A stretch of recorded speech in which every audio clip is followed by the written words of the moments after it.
Following this slew of tragedies, 800 begun getting more and more active in the streets, with stories circulating about the crew having infamous shootouts with people who would go on to become legends in Chicago drill music. In 2013, a beef would break out between members of 800 and a group of gangster disciples from 63rd and St. Lawrence, and Big Mike from 800 would seemingly shoot up one of the most famous members' homes, FBG Duck, with Big Mike taunting Duck on Twitter, claiming that he had done nothing to retaliate after this shooting. 800 Boss Smooth would also join in, taunting FBG Duck and saying that they made him move after shooting up his house. However, these brazen acts would not go unpunished in the streets, and it's alleged that members from St. Lawrence quickly retaliated by shooting Big Mike in his legs, resulting in him being paralysed and having to use a wheelchair to this day.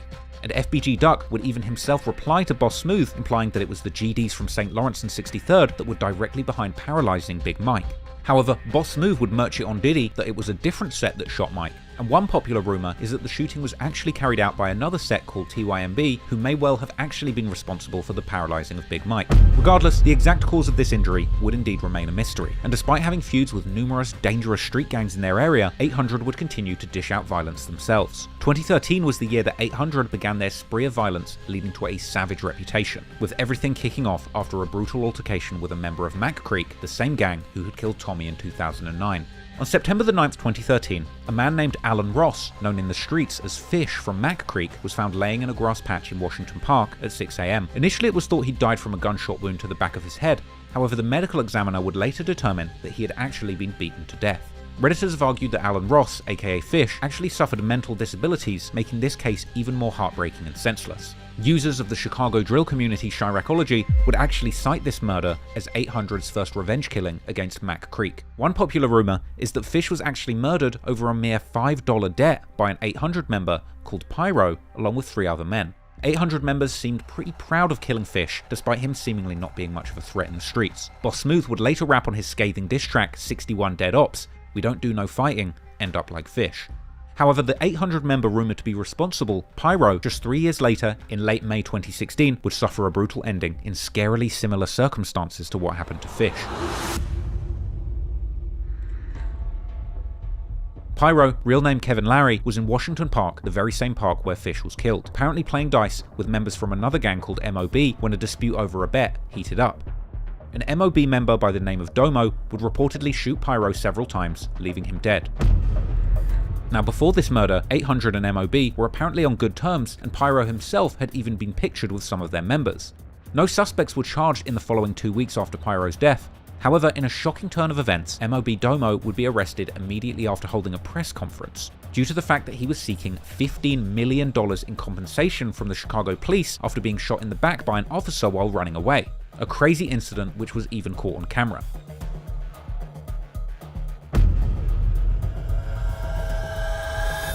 And the news would actually report that while Domo was literally waiting for an Uber after his press conference, the police would pull up and arrest him for the murder of Pyro. Really shouldn't have messed with the Chicago police. Domo was later sentenced to 50 years to life in prison for the murder of Pyro. Now, he would later appeal part of his charges with an updated projected parole date of 2066. Prominent member 800 Lil Fats would express his sadness after Domo received his monster sentence, as 800 members likely planned on killing him in retaliation, something which would be made much harder by him doing life in jail. Pyro's murder would cause a major split between the gang's MOB and 800, sparking a war that would later see a notable MOB member's funeral being shot up. But this was far from the only time that 800 had severed their ties with massive gangs in their area. On September the 6th, 2015, 800 members would be involved in an infamous shooting at a block party. Another gang called Jaro City was said to be having a party with another gang called Taekwondo World in 800's territory. So, at around 1 AM, 800 members approached them and began arguing before a fight broke out, ultimately ending in a shootout. During the crossfire, a 20-year-old woman with ties to Jaro City by the name of Booby would end up being shot, later dying in hospital. Booby was apparently the girlfriend of 600 founder Lil Boo, who also died in 2015. Now, these two areas had a pretty historic and serious beef, and Bite Down from 600 would brutally mock her death on Twitter. People on Reddit would speculate on the circumstances surrounding her death, suggesting that she had indeed been killed by 800 members in the crossfire of that shootout. Fast forward to 2018, and 800 were into it with pretty much all of the blocks surrounding them. Even their alliance with 051 Young Money would collapse after 051 linked up with TYMB, ending the alliance between 800 and Young Money. 800 would have the largest grudge against one gang in particular, MOB. Pyro was clearly beloved by his hood, even being memorialized in music. One example being Boss Move's Pyro style series of songs, all surviving gang members constantly using the phrase on Pyro. So, 800 members would reportedly be looking for their revenge on rivals from MOB, with this grudge making the gang prime suspects in one of Chicago's most infamous shootings. On the 9th of October 2018, MOB Dusky, rap name Dusky the Man, was murdered, allegedly, by 600 members. The following day, MOB members would retaliate, killing a 600 member by the name of Waldo, with intense speculation on the Chiracology subreddit that this was indeed a revenge killing. MOB likely felt at this point that they had avenged their fallen brother. However, Dusky's funeral was set to be held on October the 22nd, and this is when that funeral would be tragically shot up by numerous people with automatic rifles, leaving 6 people shot, with one being the most serious. One of these men was shot in the head, and this person turned out to be Wooski, an infamous gangster disciple from St. Lawrence and Eberhart Avenue.